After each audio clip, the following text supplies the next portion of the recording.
I get a little excited sometimes and I get a little loud, so if anyone in the front, if you're wincing, just give me a thumbs down or something. My name's Nicholas. I work for Hoksey Native Seeds, Carol Hawksbergen. If any of you guys have ever chatted with him, he's my dad. And actually, my mom married him when I was 7. So before that, all I knew about farming is that John Deeres were green, and if you get lost in a cornfield, you're going to starve. That's what I knew about agriculture.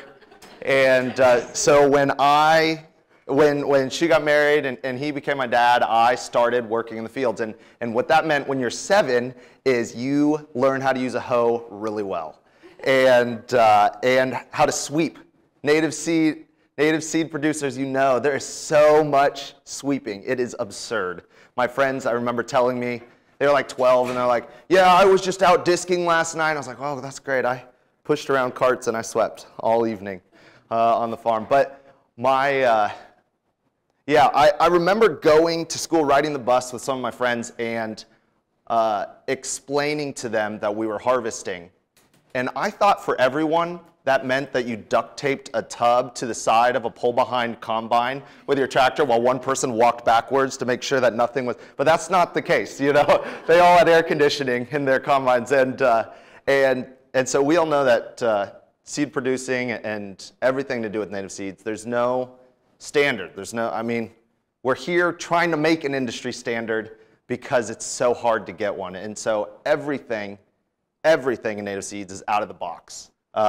I have a lot of respect with everyone that I talk to that has anything to do with the industry because we're all out-of-the-box thinkers. We have to be. You know, we have a hard time planting in rows, and we have a hard time with our fields being just one crop. That's what we've been fighting with for decades. But so I worked on the farm all throughout middle school and high school, and went off to college, went and got a Bible and counseling degree. So if you're having a bad day, I'm the guy to talk to.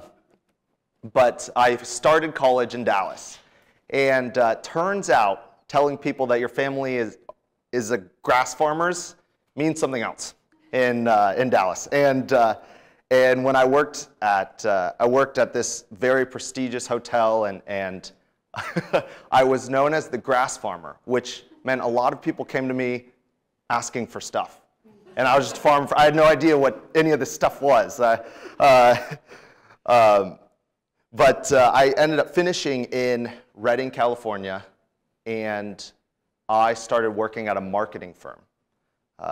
And before then, I just kind of had this idea that anyone could start their business and it would be fine. And I counted the other day with the first, like 5 or 6 times I tried different businesses. And I think I made a total of like negative $3,000 out of all of those endeavors. And I had a lot more respect for anyone who ventures out and figures it out and does it on their own, no matter what their craft or their trade. But I started getting a lot of expertise in marketing.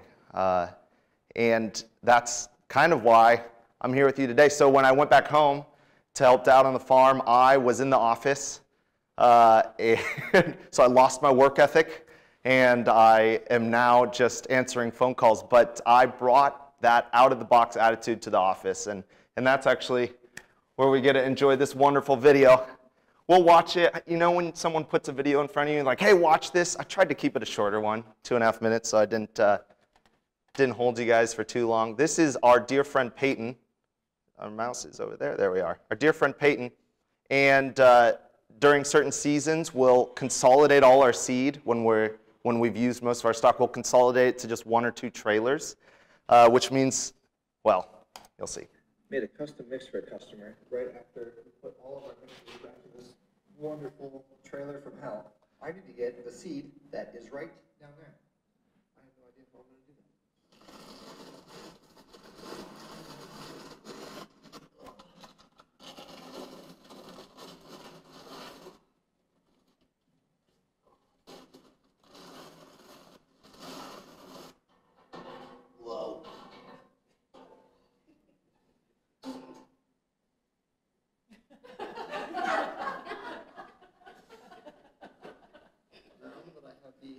Wild, right? I just find a way to get it out.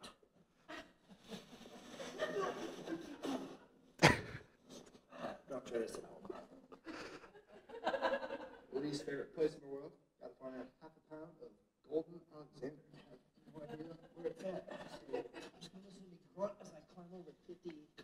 key is to eat the steak. This is like a freaking nightmare zone. This might be it. Nope, it's doing good. As you can see, it's actually just insanely dark in here, so if I don't have a flashlight, I can't see anything. Oh, this could be it. Someone move this. This is the least fun I've ever had doing anything. All right, well, we are in the back of the trailer. I had to go all the way to the back. And of course, there it is on the bottom of the back of the trailer. Oh, that's it. Just ordered some of that. Ugh. I'm upside down, by the way. It's bad.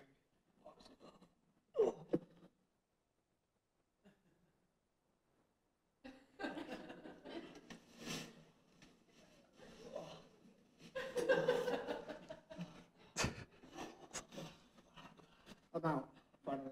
You ever think your kids have too much energy and you're trying to get them to burn some?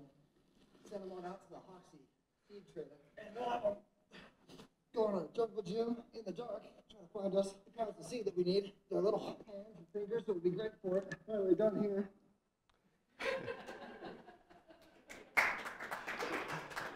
Yeah, he deserves a round of applause. I think he texted me that day and said, I'm about 2 minutes from quitting. No. As you can see right here, 33 whopping views, right? 33, that's incredible. And 10 of them were probably his mom. But actually, there's another part of this that you don't see. Google loves YouTube. They own YouTube. And so this Hoksey Native Seeds right there, every video you put in, and I wrote it again right here, and we put it in the comments, and we tag it. Google says, wow, Hoksey Native Seeds, we like this. We're going to put their website way higher up. So if someone Googles Iowa Native Seed or they're saying something like CRP, then we're going to be one of the top ones up there.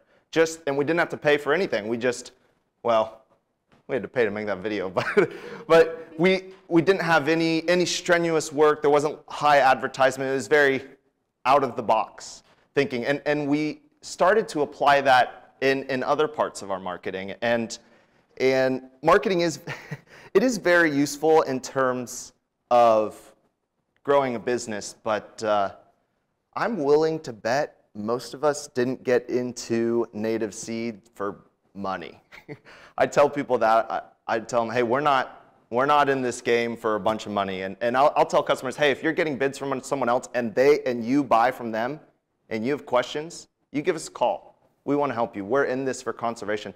And actually, when Laura and I were talking, the reason she asked me to talk today was because we believe that marketing can actually be used to change people's perspective on conservation as a whole.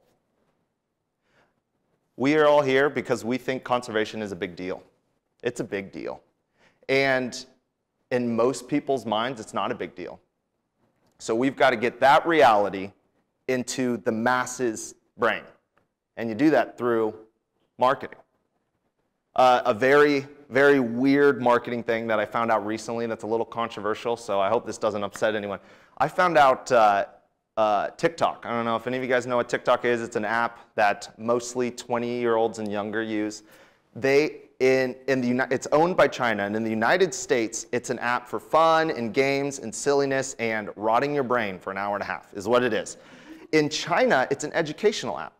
They get it. They understand that these very powerful, whether it's social media or other marketing tools, actually change people's minds. Not just changing their perspective on something, it literally changes their brain. My mom's an educational psychologist, and she is all about changing our minds. And so, and I was thinking about this in our native seed industry, and what would it look like if conservation was such a big deal in the public's eye that 16-year-olds were talking about it regularly? What would it look like if we went to Chicago and changed their mind so deeply that most of their residents had a 250 square foot, just a little square foot plot in their backyard of backyard prairie? What would that look like? What would it look like if butterflies were flying through Chicago suburbs? Their route was going through there. I did quick math a little while ago. If you were in 20% of the homes, just 200 square feet of the homes in the suburbs of just Chicago, you're looking at almost 4,000 acres. 4,000 acres, which from a business standpoint, sounds really awesome, because when you're selling things at just 200 square feet, your margin is huge. It is so big. And I was putting thought into this, and I mean, I've been talking to this with my dad and with some of my friends for years. What does it look like when it becomes a big deal? And it's really easy to look at the public and be like, hey, you need to make this a big deal. But what can we do? Right? What part can we play? What marketing can we use? Where can we go and meet them where they're at?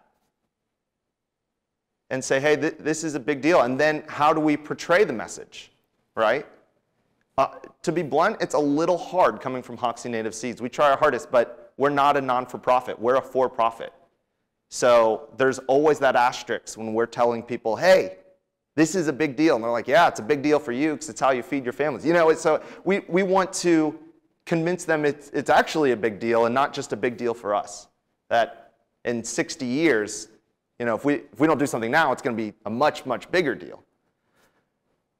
And one of our rules of marketing that I learned when working for an agency was, who do you want to talk to and where do they spend their time? So if I want to market to 15-year-olds, I want to sell them shoes, I would find the 15-year-olds and I would figure out, where are you spending your time?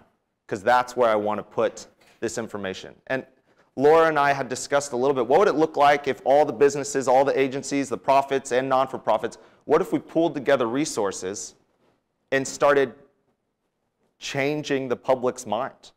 I can't figure out if that would benefit everyone, maybe to differing degrees, but I really believe that would benefit everyone involved, whether it's a business or a non-for-profit. I think that everyone goes home with a win, including the people who we are convincing their mind, because it's the truth. Conservation is a big deal, and we're here because we believe that. So I have marketing strategies, and I can spend this time sharing them, and you might, you know, then it's just a bunch of information that I throw at you guys, and if you ever need me, my email's on that piece of paper. I'm pretty open about what marketing we use, and we're happy to share that with anyone. Because again, we're not in conservation for money. I remember being in fifth or sixth grade and eating like rice and beans. And I was thinking, my parents work way too hard for us to be eating rice and beans today. And to be fair, the prairie industry is doing a lot better. And it shows, but we want the public to know that what we are doing is for them. And when I say we, I don't mean Hoksey Native Seeds, I mean we. And I don't know what that looks like, and bluntly, I didn't spend a lot of time thinking about it. I don't know if it looks like a group of us getting together and coming up with an idea, and then maybe asking for money or resources or time or something from everyone involved. And maybe it looks something like that. Maybe all it looks like is on our own part, in our own marketing, in our spreading the word, just making it a bigger deal. And maybe it's even simpler. Maybe it's just us believing it's a big deal because you talk about what you believe in. So I wasn't planning on, praise the Lord. I wasn't planning on trying to take up a bunch of the time. I was actually planning on going under, but I just wanted to leave you with the one thing. What would it look like if we took it upon ourselves to convince everyone that it was a big deal? Ooh, yes. All right, the elephant in the room. There is a barrier between me and the strategic communications at the DOT, meaning like usually time and their availability. If we could get Andrea Henry and the strategic communications at DOT, and if we ended up having to go after something to put some type of a video together, I even feel like at the DOT, nobody knows what I do. And why it's so important, and our maintenance staff doesn't know. But if we had as simple as a YouTube video that shows what roadside development does, one, it let teenagers know what careers are available other than just engineers at the DOT. Two, it let the maintenance staff know that there are more important things than just keeping the pavement dry. Yeah.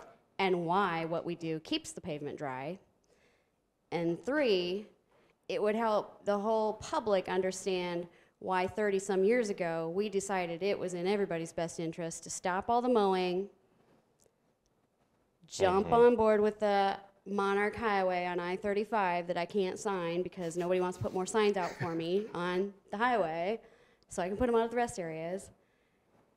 And all of that stuff together, that public knowledge and information needs to get out there. Yeah. I see the biggest barrier is that the DOT is just so overburdened with stuff that's more important, the legislator questions about throwing out the mowing limits, all that stuff. You know, there's a lot of stuff that if people just knew what we were doing out there, they would understand it's not just trash right away. Yeah. And they might be a little more savvy about not abusing the not getting a permit to mow and hay or take seed or whatever they're doing out there, or berries on 210 or whatever they're doing. They would be a little more of in the know of the limitations of what they can and cannot do. And a lot of it has to start even internally at the DOT, whether we, you know, our maintenance staff, they don't understand the access policy. We shouldn't be having anybody outside the DOT mowing on any interstate whatsoever, period. Yeah. I don't care if it's a municipality. It's just kind of a moot point. It's not safe. Yeah. And, you know, we have lots of people taking stuff off the right of way that we paid to put there. And I think taxpayers just need to know they're putting that money there. We started it over 30 years ago, and this is the legacy we've built, and now the rest of the nation is looking at Iowa as a model, regardless of only 10 people in the state really understanding what's going on. I mean, at the DOT, and I'm not saying I mean, I think in the universities, people know this stuff, and the Darryls and the Lauras and the Mark Masstellers and all those people know that kind of thing. Yeah. But outside of our core group, you might be hard pressed other than 5 administrative people at the DOT. Yeah, in like 500 BC, there was one of the most equipped nations in Asia that was being attacked, and they were by far the stronger military power, but no one knew that they were being attacked, and they ended up falling, and there was just no awareness. Today, there are companies who make billions of dollars, and all they do is consult people for making awareness for issues just like that. And so, so you found a huge pain point is how do we let them know, but how do we let them know in a way that matters, you know, that would emotionally impact them where it would convince them of anything, you know, and when you figure out the magic trick to do it, please let me know. I would love to know. Yeah. Any other questions? Man, beautiful. Well, that means I either did a terrible job and no one understood what I was saying, or a great job and I covered everything. Man. Okay. All right, well, that's all I've got. Thanks for listening.